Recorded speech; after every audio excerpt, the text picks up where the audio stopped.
Hi friends, welcome back to my channel. ಇವತ್ತು ನಮ್ಗೊಂದು Malnad special ಸಿಕ್ಕಿದೆ. ಏನಂತಂದ್ರೆ ನೋಡಿ, ಇಲ್ಲಿ ಕೂಳೆ ಅಣಬೆ ಅಂತ ಹೇಳ್ತಾರೆ. ನಿಮ್ಗೆಲ್ಲಾ ಒಂದಷ್ಟು ಜನಕ್ಕೆ ಗೊತ್ತಿರ್ಬೋದು, 90% ಜನಕ್ಕೆ ಗೊತ್ತಿರಲ್ಲ. ಮಲ್ನಾಡ್ ಸೈಡ್ ಅವ್ರಿಗೆ ಮಾತ್ರ ಗೊತ್ತಿರತ್ತಿದು, ಬೇರೆ ಕಡೆ ಸಿಗಲ್ಲ ಅಂತ ಅನ್ಕೊಳ್ತೀನಿ. ಕೂಳೆ ಅಣಬೆ ಅಂತ ಹೇಳ್ತಾರೆ. ಇದ್ ನೋಡಿ, ನಮ್ಮ ಮಲ್ನಾಡ್ ಸ್ಪೆಷಲ್ ಕೂಳೆ ಅಣಬೆ ಅಂತ. ಇಷ್ಟ ಜನಕ್ಕೆ ಗೊತ್ತಿದೆ ಇದು ಕಾಮೆಂಟ್ ಮಾಡಿ. ನೋಡಿ, ನಮ್ಮ ಅತ್ತಿಗೆ ಬಂದಿದ್ದಾರೆ ನಮ್ಮ ಮನೆಗೆ. ನಿನ್ನೆ ನಮ್ಮ ಮಗಂದು ಬರ್ತ್ಡೇ ಇತ್ತು, 4th year ಬರ್ತ್ಡೇ. ಅದಕ್ಕೋಸ್ಕರ ನಿನ್ನೆ ನೈಟ್ ನಮ್ಮ ಅಣ್ಣ ಮತ್ತೆ ಅತ್ತಿಗೆ ಬಂದಿದ್ರು ಮನೆಗೆ. ಹಾಗೆ ಅವ್ರಿಗೊಂದು ಕೆಲ್ಸ ಕೊಟ್ಟಿದ್ದೀನಿ ನಾನು. ನಮ್ಮ ಅಣ್ಣನ ಮಗಳು ನೋಡಿ, ಏನಾದ್ರೂ ಒಂದ್ ವಸ್ತು ಸಿಕ್ಕಿದ್ರೆ ಸಾಕು, ಅವಳು ಪಾಡಿಗಳು ಆಟ ಆಡ್ಕೊಂಡಿರ್ತಾಳೆ. ಏನು ರಗಳೆ ಇರಲ್ಲ ಅವಳ್ದು. ಓಡಾಡಕ್ಕೆ ಒಂದಷ್ಟು ಜಾಗ ಸಿಕ್ಕಿದ್ರೆ ಸಾಕು, ಆರಾಮಾಗಿ ಓಡಾಡ್ಕೊಂಡಿರ್ತಾಳೆ ಅವಳು.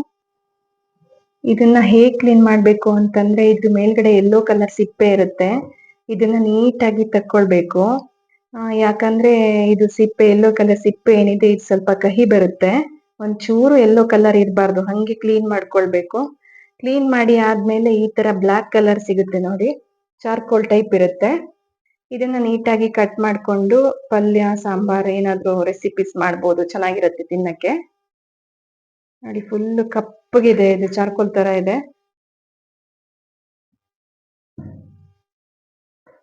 ಹಂಗೆ ಇದು ಚಿಗುರು ಇದ್ರೆ ಈ ತರ ಒಳಗಡೆ ವೈಟ್ ಕಲರ್ ಸಿಗುತ್ತೆ, ಇದನ್ನು ಚೆನ್ನಾಗಿರುತ್ತೆ. ಇದು ಬಲ್ತಿರೋದು, ಇದೇನಿದೆ ಇದು ಬಲ್ತಿರೋದು. ಇದು ಸ್ವಲ್ಪ ಚಿಗುರಿರೋದು, ಇದನ್ನು ಚೆನ್ನಾಗಿರುತ್ತೆ. ಇದನ್ನು ಚಿಕ್ಕದು, ಹಾಗಾಗಿ ಇದು ಒಳಗಡೆ ಸ್ವಲ್ಪ ವೈಟ್ ಕಲರ್ ಸಿಗುತ್ತೆ. ಇದನ್ನ ನೀಟಾಗಿ ಹೀಗೆ ಸಣ್ಣ ಸಣ್ಣ ಕಟ್ ಮಾಡ್ಕೊಳ್ತೀನಿ.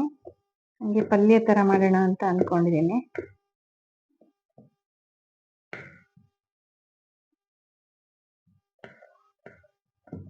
ಸಣ್ಣ ಸಣ್ಣ ಕಟ್ ಮಾಡ್ಕೊಳ್ತೀನಿ ಈ ತರ.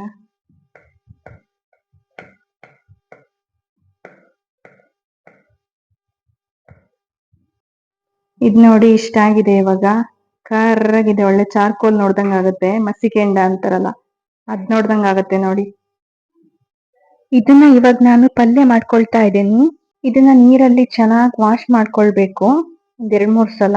ಮೊದ್ಲಿಗೆ ಬಾಣಲಿಗೆ 3 ಸ್ಪೂನ್ ಎಣ್ಣೆ ಹಾಕೊಂಡು ಹಸಿಮೆಣಸು, ಈರುಳ್ಳಿ ಹಾಕಿ ಚೆನ್ನಾಗಿ ಫ್ರೈ ಮಾಡ್ಕೊಳ್ಬೇಕು.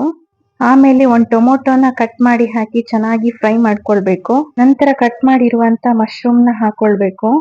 ಇದು ಸ್ವಲ್ಪ ಎಣ್ಣೆಯಲ್ಲಿ ಚೆನ್ನಾಗಿ ಫ್ರೈ ಆಗ್ಬೇಕು. ನಂತರ ಇದಕ್ಕೆ 1 ಗ್ಲಾಸ್ ನೀರ್ ಹಾಕೊಳ್ಬೇಕು. ನೀರಲ್ಲಿ ಚೆನ್ನಾಗಿ ಬೇಯ್ಬೇಕಿದು. ರುಚಿಗೆ ತಕ್ಕಷ್ಟು ಉಪ್ಪು ಹಾಕೊಳ್ಬೇಕು.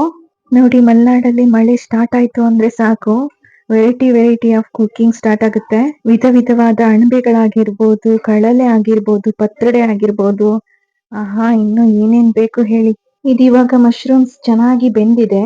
ಇದಕ್ಕೆ ಸ್ವಲ್ಪ ತೆಂಗಿನ ತುರಿ ಹಾಕೊಂಡಿದೀವಿ. ಸ್ಪೈಸಿ ಜಾಸ್ತಿ ಬೇಕಿದ್ರೆ ಸ್ವಲ್ಪ ಚಿಲ್ಲಿ ಪೌಡರ್ನ ಹಾಕೊಳ್ಬಹುದು. ಇದು ಇವಾಗ ಚೆನ್ನಾಗಿ ಬೇಯಬೇಕು. ನೋಡಿ, ಮಲ್ನಾಡ್ ಸೈಡ್ ಅಲ್ಲಿ ಹೇಳೋ ಒಂದಷ್ಟು ಅಣಬೆಗಳ ಹೆಸರು ಹೇಳ್ತೀನಿ ಕೇಳಿ. ಹೈಗ, ಚುಳ್ಳಳಬೆ, ಅಕ್ಕಿ ಅಳಬೆ, ಹಿಗ್ಗಲಳಬೆ. ಹಿಗ್ಗಲಳಬೆ ಅನ್ನೋದು ಗುಡುಗು ಬಂದಾಗ ಹೇಳುತ್ತೆ. ಅದು ಗುಡುಗು ಬಂದು 1-2-3 ಡೇಸ್ ಬಿಟ್ಟು ನೋಡಿದಾಗ ಎದ್ದಿರುತ್ತೆ ಅದು. ಆಮೇಲೆ ಹಳ್ಳಳಬೆ, ಆಮೇಲೆ ಅಡಿಕೆ ಸಿಪ್ಪೆಲಿ 1 ಅಳಬೆ ಹೇಳುತ್ತೆ, ಅದನ್ನು ತಿಂತಾರೆ. ಅದ್ರ ಹೆಸರು ಗೊತ್ತಿಲ್ಲ ನನಗೆ. ನಿಮ್ಗೆ ಇನ್ನು ಏನೇನ್ ಗೊತ್ತಿದೆ ಕಮೆಂಟ್ ಮಾಡಿ. ಇದು ಇವಾಗ ಬೆಂದಿದೆ, ಇಷ್ಟ ಆದ್ರೆ ಸಾಕು. ವಿಡಿಯೋ ಇಷ್ಟ ಆದ್ರೆ ಲೈಕ್ ಮಾಡಿ, ಹಾಗೆ ನನ್ನ ಚಾನೆಲ್ ನ ಸಬ್ಸ್ಕ್ರೈಬ್ ಮಾಡ್ಕೊಳ್ಳಿ. ಬಾಯ್.